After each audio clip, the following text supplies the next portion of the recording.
गलातियों 1 अध्याय 10 वचन। अब मैं क्या मनुष्यों को मनाता हूँ या परमेश्वर को?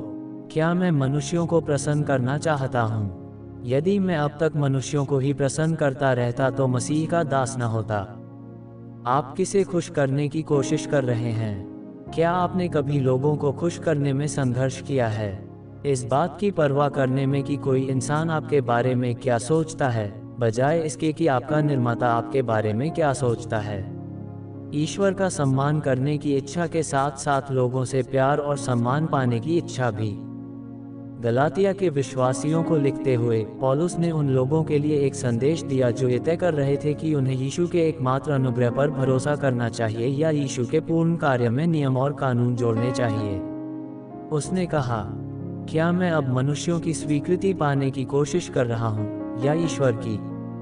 या मैं लोगों को खुश करने की कोशिश कर रहा हूँ? अगर मैं अभी भी लोगों को खुश करने की कोशिश कर रहा होता तो मैं मसीह का सेवक नहीं होता। गलातियों 1 अध्याय 10 वचन NIV। हर दिन और हर पल हमारे पास एक विकल्प होता है, मानवीय स्वीकृति या ईश्वर की स्वीकृति। और अगर हम वास्तव में ईश्वर को प्रसन्न करना चाहते हैं तो हम ऐसा कैसे कर सकते हैं? कई अन्य लोगों के विपरीत ये हमारे पक्ष में तराजू को झुकाने के लिए पर्याप्त अच्छे काम करने से नहीं होता है। लेकिन जैसा कि इब्रानियों 11 अध्याय 6 वचन में कहा गया है, विश्वास के बिना परमेश्वर को प्रसन्न करना असंभव है।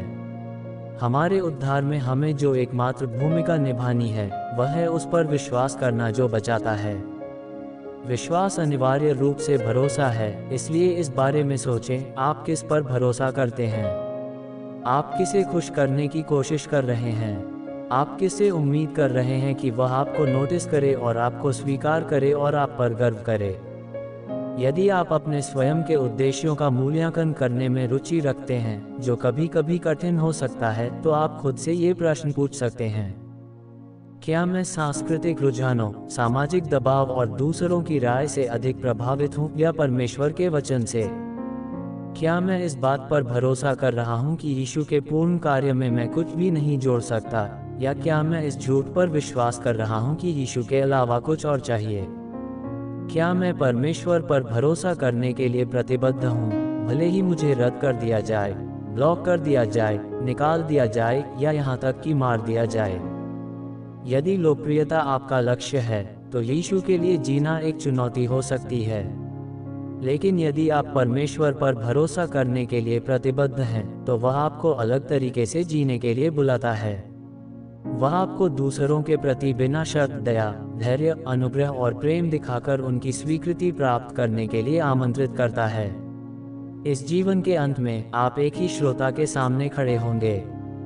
तो आप किसे खुश करने की कोशिश कर रहे हैं? वारली, पावरी, सितारा परिवार को सब्सक्राइब करें और मित्रों को शेयर करें। धन्यवाद।